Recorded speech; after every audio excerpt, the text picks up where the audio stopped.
स्वागत है इस ब्लॉग में सभी का। और उम्मीद करता हूँ कि आप सभी अच्छे होंगे। और आज मैं फिर उसी जगह पर हूँ, आश्रम मोक्षधाम बितलाड़। और आप सभी को यहाँ से शांति प्रेषित करता हूँ। काफी शांति और सुकून यहाँ पर महसूस कर पा रहा हूँ मैं अपनी लाइफ में। तो भारत की और हमारे विश्व की जो शिक्षा है, इस पर मैंने पहले भी बोला है।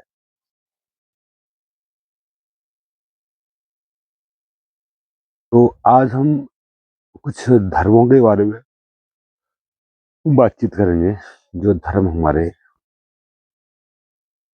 सामने हैं, इनका क्या सत्य है, क्यों ये धर्म हमारे सामने है, क्यों धर्म के नाम पे इतना पाखंड इस संसार में फैला हुआ है। सबसे पहले तो ये जानें कि धर्म की परिभाषा क्या है। धर्म का अर्थ है प्रकृति को धारण करना।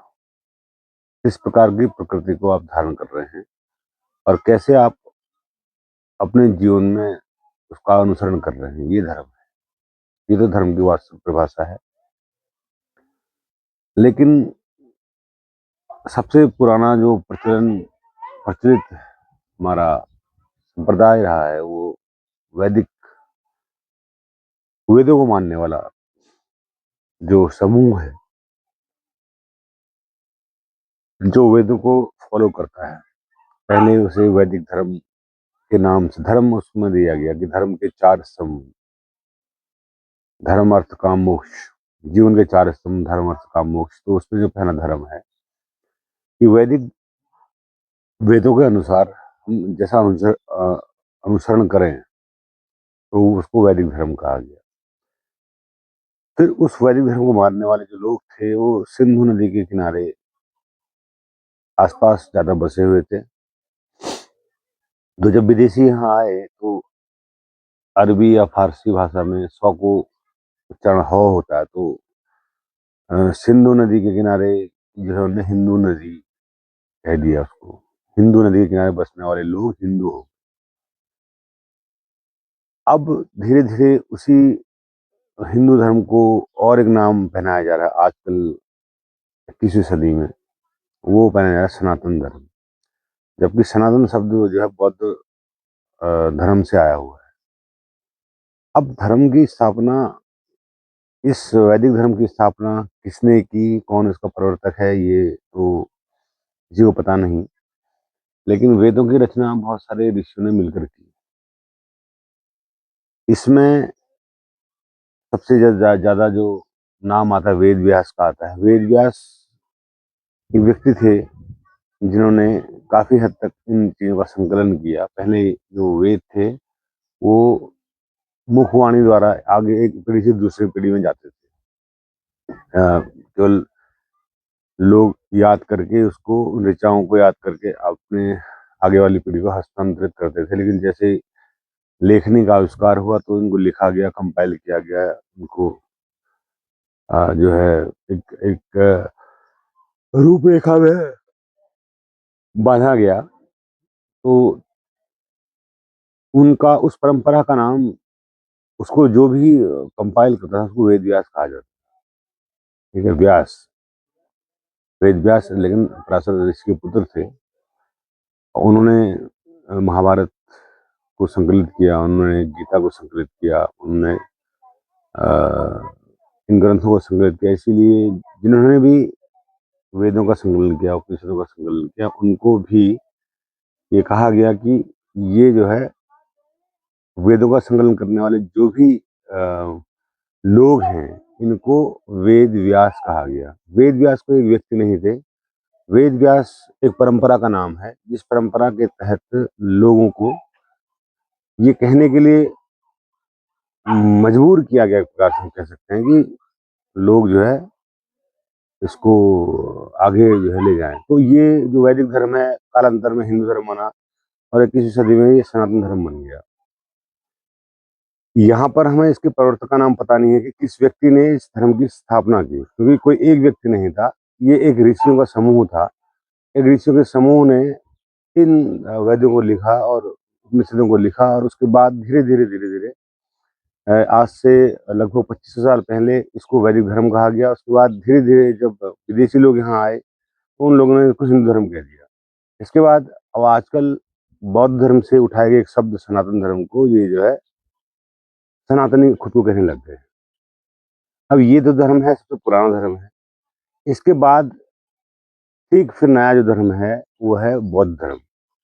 अब यहाँ पर हम बौद्ध धर्म की बात करें तो बौद्ध धर्म के जो प्रवर्तक थे वो गौतम बुद्ध थे। लेकिन गौतम बुद्ध ने किसी धर्म को नहीं बनाया। उन्होंने तो यहाँ तक भी कहा कि न मेरी मूर्तियाँ बनाना, न मेरी पूजा करना, बल्कि मुझे भूल जाना। और अप्पो दीपो हो, उन्होंने अंत में कहा कि अपने दीपक स्वयं बनो। यानी कि अगर आपको ज्ञान की प्राप्ति करनी है, तो आप स्वयं अपने भीतर उस ज्ञान को का दीपक जलाओ। दूसरों की कॉपी मत करो। यानी कि कहने का अर्थ है कि मेरी कॉपी मत करो कि मैंने क्या किया। मैंने अगर उपवास को महत्ता दी है, तो वो अपने आप को देख के दी है। अगर मैंने ध्यान को महत्ता दी है, तो वो अपने आप को देख कर दी है। ज़रूरी नहीं है कि सभी के लिए ध्यान श्रेयस्कर हो, ज़रूरी नहीं है कि सभी के लिए उपवास श्रेयस्कर हो। तो ये जो परंपराएँ हैं, ये हमने अपने हिसाब से करनी है और अपने हिसाब से हमने इसको आगे चलाना है। लेकिन आप जानते हैं कि दुनिया में सबसे अधिक मूर्तियाँ गौतम बुद्ध की बनी। जबकि वो मूर्ति बनाने के बहुत विरोधी थे, और जब जो व्यक्ति ईश्वर का विरोधी हो, ईश्वर को न मानता हो, तो मूर्ति और पूजा का विरोधी तो होगा ही, ज़ाहिर-सी बात है। लेकिन जो उसके पीछे चलने वाले लोग होते हैं, वो सबसे बड़ा भ्रष्ट लोग वो होते हैं, जो किसी महापुरुष के पीछे चलते हैं। वो लोग उस महापुरुष की जो है मिटिया-मिट कर देते हैं। मतलब कहने का अर्थ है कि उसके सिद्धांतों के साथ खिलवाड़ करते हैं। अगर कोई महापुरुष होता है, प्रकट होता है, तो उसके पीछे चलने वाले लोग उसको बना देते हैं सुपर डुपर भगवान बना देते हैं, ताकि जो है लोग उसके पीछे जुड़े रहें। ऐसा ही बुद्ध धर्म के साथ हुआ, ऐसा ही जो है जैन धर्म के साथ हुआ। उसके प्रथम जो तीर्थंकर थे वो ऋषभनाथ थे, फिर नेमिनाथ थे, ऐसे 23वें तीर्थंकर महावीर थे। तो उस परंपरा में भी ये जो धर्म है जैन धर्म काफ़ी प्राचीन माना जाता है। इवन वैदिक धर्म के समकक्ष माना जाता है। तो लेकिन जो महावीर ने जिन सिद्धांतों को जो है दिया, वो सिद्धांत जो है आगे चलकर उनका क्रूर स्वरूप बदल गया और क्रूर स्वरूप में सामने आ गए। इसी प्रकार इस्लाम धर्म की शुरुआत जो है मोहम्मद साहब ने की थी, पैगंबर मोहम्मद ने की थी।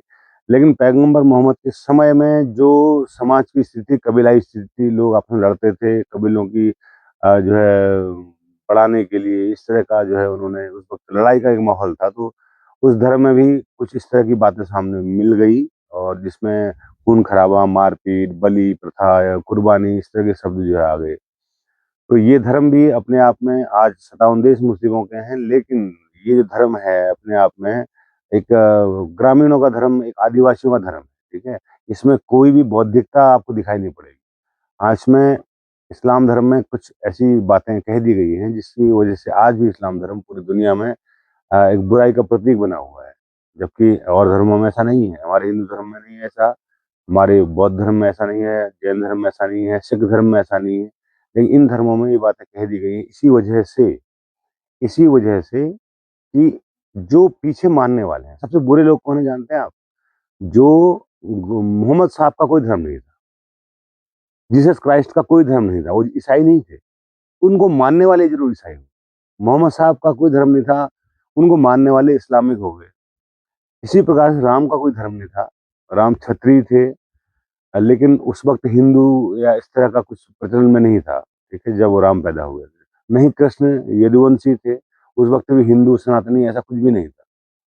कहीं पर भी गीता में हिंदू शब्द नहीं आया है, कहीं पर भी वेदों में हिंदू शब्द नहीं आया है, कहीं पर भी इस धर्म की बात नहीं की गई है। क्योंकि ये बात के लोगों ने बना ली है।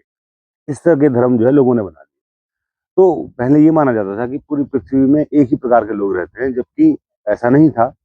क्योंकि हमारी जो मनुष्यता की शुरुआत हुई है वो अफ्रीका से हुई है, आज से 3 लाख साल पहले हुई है। इसके बाद अफ्रीका से बढ़कर हम जो है 70 हज़ार साल बाद वहाँ रहने के बाद फिर हम दुनिया के भिन्न-भिन्न भागों में फैले हैं। लेकिन उस वक़्त यातायात के साधन न होने की वजह से हम लोग एक-दूसरे से संपर्क में नहीं थे। इसीलिए हम लोगों ने ये बातें मान ली। कि जो है केवल एक ही धर्म पूरे विश्व में है। जैसे जम्बूद्वीपे भरतखंडे आर्यावर्ते इसका नाम कहा गया है। क्यों कहा गया है? क्योंकि जम्बूद्वीप गोंडवाना लैंड का एक पार्ट था, यानी गोंडवाना लैंड जो अफ्रीका में था पहले, आज से 15 करोड़ साल पहले जो हमारे भारत का इलाका था, ये पहले अफ्रीका महाद्वीप में जुड़ा हुआ था और उसके बाद वहां से टूट कर ये यहाँ पर चिपक गया।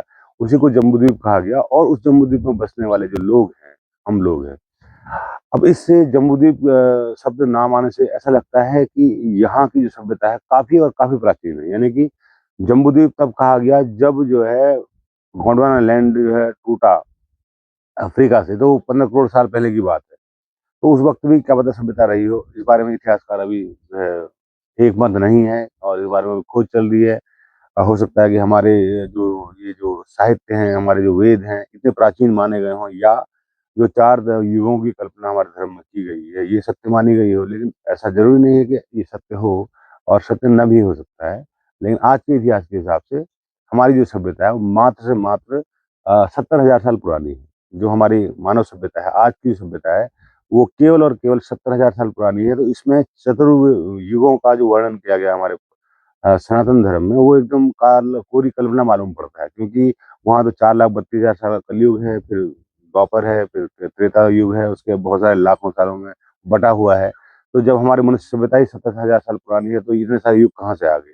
तो हम ये कह सकते हैं कि राम जो है आज से मुश्किल से 7-8 हजार साल पहले वो पैदा हुए होंगे, और आज से 5,000 साल पहले कृष्ण पैदा हुए, आज से 2,500 साल पहले बुद्ध पैदा हुए। तो इस प्रकार से परंपराएं बनी हैं, और हमने जो मान लिया है धर्म को, ऐसा मान लिया है क्योंकि इतिहासकार और हमारे जो पौराणिक ग्रंथ हैं उनकी बात आपस में मिलती नहीं। जो इतिहास में लिख दिया गया है वो कालानुक्रम अलग लिखा गया है, और जो हमारे धर्म ग्रंथ में लिखा गया वो अलग लिखा गया है। लेकिन यहाँ पर इस धर्म को धारण करने वाला व्यक्ति कभी धार्मिक नहीं होता है। धार्मिक व्यक्ति वह होता है जो पाखंड से दूर हो।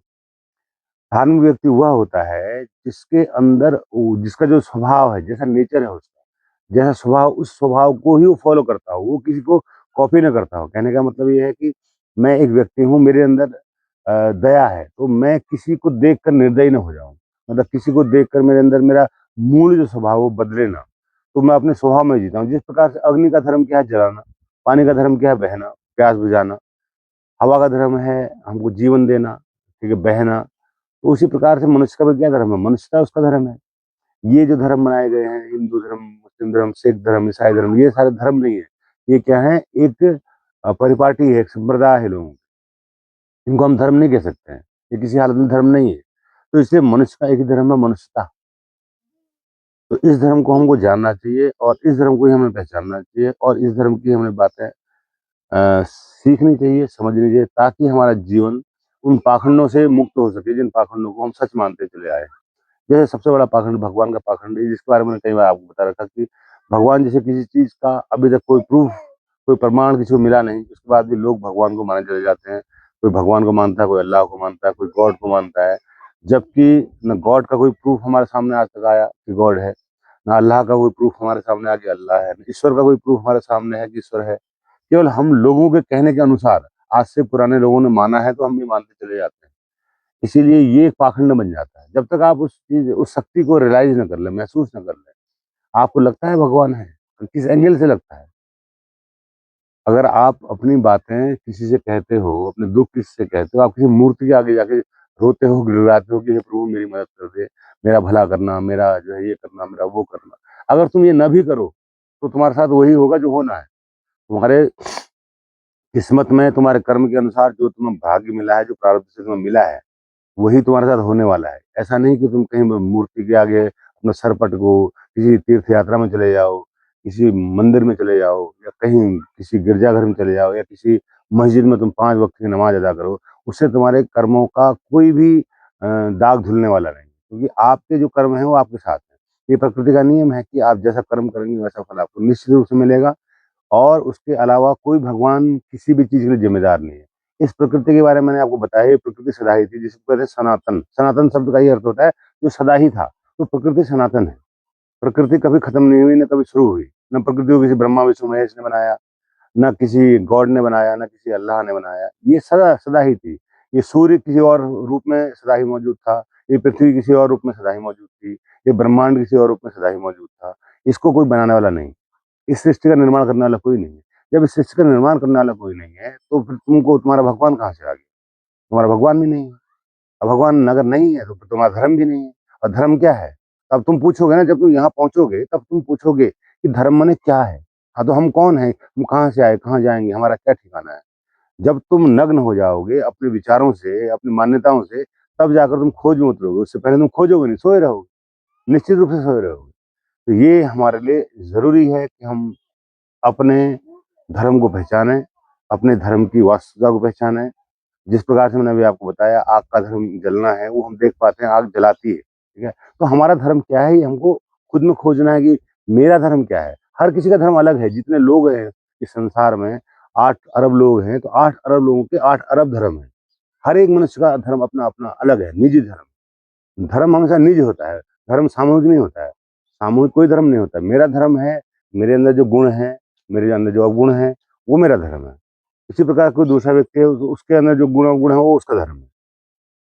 तो ये हमने समझना चाहिए और मानना चाहिए। और यही मेरे हिसाब से धर्म की परिभाषा है। और हमको किस धर्म के साथ चलना है, ये पहले हमने अपने आप को खाली करना होगा, उसके बाद जाके फिर हम धर्म की आगे चर्चा कर सकते हैं। तो आज के ब्लॉग में इतना ही। सभी को नमस्कार, सभी को शुभ।